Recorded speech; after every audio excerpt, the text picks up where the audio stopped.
Salut, je t'emmène faire un tour en moto? Allez, c'est parti, viens avec moi.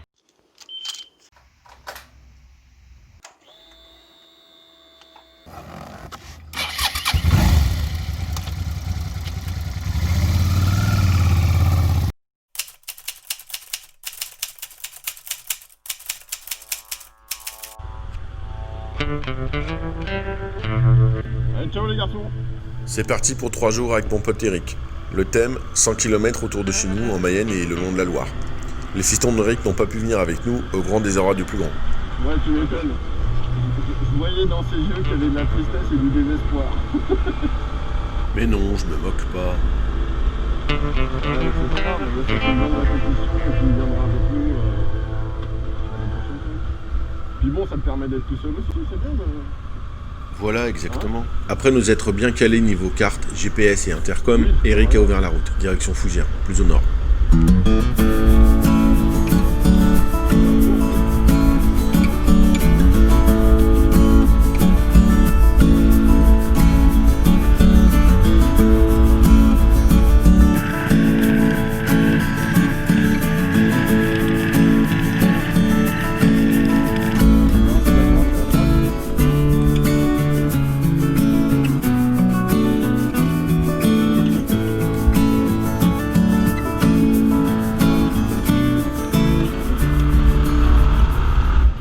À peine parti que nous étions déjà arrivés sur Fougères.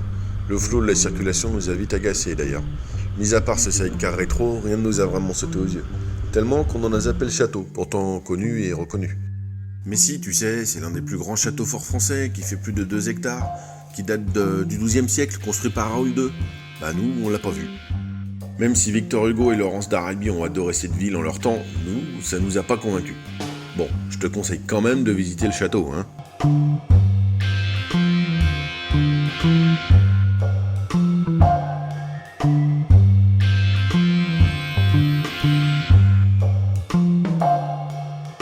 Finalement, la seule originalité aura été de prendre ce rond-point à l'envers. Travaux obligent.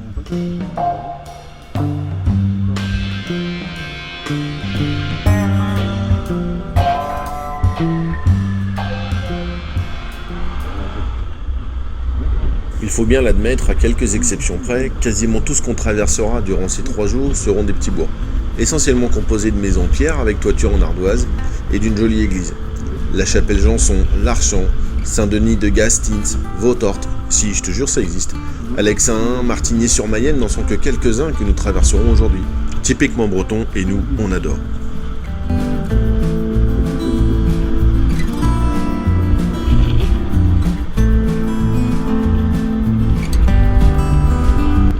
Et ce sera la même chose pour les routes empruntées. Petites routes et autres départementales seront l'essentiel de notre programme. Interdiction d'emprunter l'autoroute, évidemment. On privilégiera les virages plutôt que les longues lignes droites interminables et ennuyeuses. Qu'est-ce que tu veux? Nos montures adorent se pencher à droite à gauche et c'est pas nous qui allions les en empêcher quand même. Après près de 2 heures de route et pas mal de kilomètres enchaînés, on s'est pris une première petite pause. Pour faire le point, pour décider où on allait manger. Tu me connais, hein, j'ai un bon coup de fourchette, alors faut pas déconner avec ça. Mais aussi pour boire un coup, de l'eau évidemment, bah oui. Et pour que Newton, notre mascotte, puisse se dégourdir un peu. Alors on s'est mis là, juste ici, parce que c'était bien. Mais finalement on s'est dit que non, là-bas ce serait mieux, ici c'était pas bien. Alors on est allé là-bas, juste à côté d'ici. Bon bah voilà, on est posé à Montgiroux, au bord de la Mayenne, première pause de la journée. Un ciel d'un bleu éclatant, un soleil magnifique, des motos parfaites, un Newton super sage, 2 gars au top de leur forme. Voilà, on a fait un peu plus que la moitié du parcours de la journée, ça tombe bien, il est 12h15. Donc tout se passe bien, voilà, on est tranquille, pas beaucoup de circulation. T'es impec. Cette pause nous a fait du bien. Au fait, Newton, c'est lui, le petit Jack Russell d'Eric, qui kiffe la moto autant que son maître.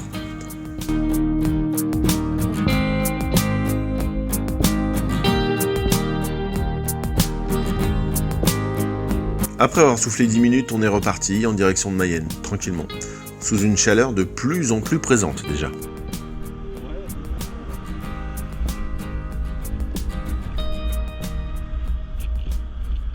Puis est venue l'heure du casse-croûte.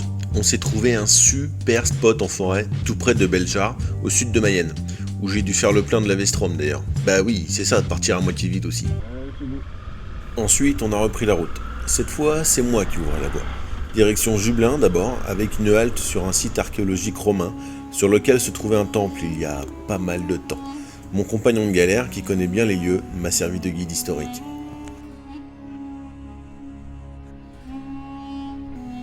Pour la petite histoire, le site est essentiellement connu pour le camp romain classé monument historique en 1840.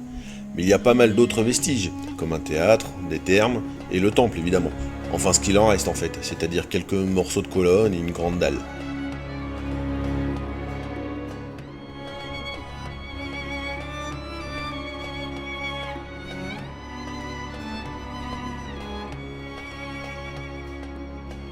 Dans l'ouest de la France, il faut quand même bien comprendre que c'est exceptionnel un site pareil.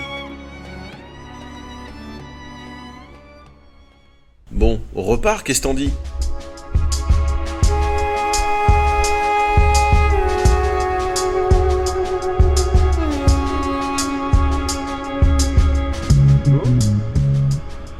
À peine reparti qu'une barrière nous a stoppé net, en plein milieu de la route, nous obligeant d'ailleurs à travailler de demi-tour, comme à l'auto-école. Bon, cela dit, ce demi-tour ne sera pas le seul et il nous aura permis de mieux admirer ce domaine plutôt sympa sur ta gauche.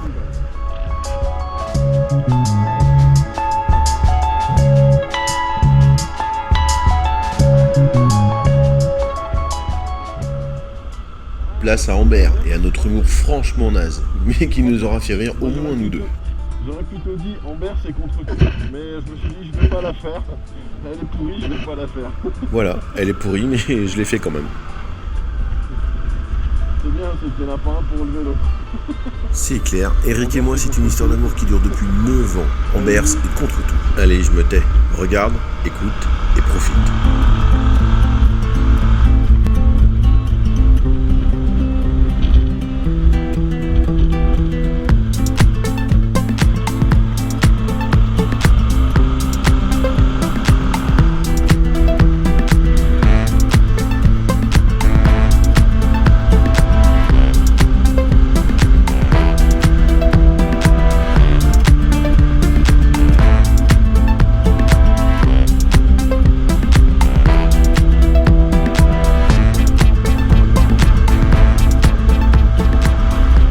Ça me donne des frissons. Allez, on attaque le Mont Rochard. Pour ta culture personnelle, sache que le Mont Rochard est en fait un tertre, comme une grosse butte de terre en fait, qui culmine à 357 mètres d'altitude. On est loin du Mont Blanc, hein, d'accord, mais on est quand même à côté de chez nous. Do you ever feel the same? Well, maybe we could change. Turn the ship another way. Feel it in the darkness. We're sailing right into those jagged cliffs. Yeah. Some say we've always been insane. Hey, life's a foolish game.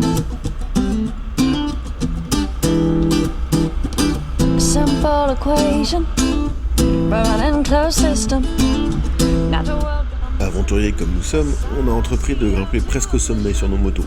On ne s'est posé aucune question. Au début de l'ascension, on aurait pu se croire dans les Pyrénées, à pencher nos bécanes dans les quelques épingles aussi inattendues que sympas, sans savoir que la route se transformerait un peu plus loin en piste caillouteuse, avant le sommet jusque bien après la descente de l'autre côté. Et les pistes caillouteuses, moi, autant en 4x4 j'y suis à l'aise comme un poisson dans l'eau, autant en moto j'y suis comme un escargot sur du savon. Tu visualises l'image là ? Ben voilà, pareil. Mais bon, on l'a fait, sans bobo. Et évidemment, Eric et sa GS se sont sentis chez eux, et moi, j'avais mal au bras, trop crispé sur mon guidon.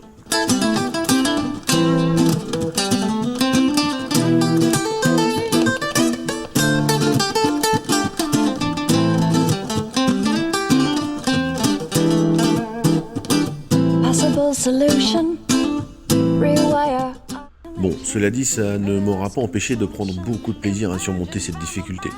Faut bien avouer que le petit sentiment de liberté que tu as quand tu traverses une forêt magnifique avec ton pote sur une piste comme celle-ci te donne des ailes et rend les épreuves bien plus faciles. Piste ici autrefois empruntée par les Romains, qui devaient bien plus galérer que nous. Donc bon, faut relativiser aussi, hein. Game.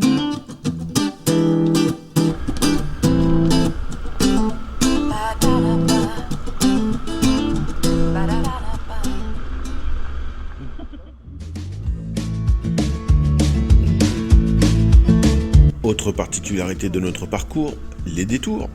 Parfois à plusieurs kilomètres, juste pour passer dans une ruelle étroite, que même à pied c'est juste, et tomber sur un bout de maison qui dépasse, avec des arches et des blasons médiévaux, face à une petite chapelle toute mimi. Aucun détour n'est inutile, aucun kilomètre n'est perdu. Somehow get the feeling I don't fit in, but I know that I'll be coming home to you, and you know that I'll be driving home to you.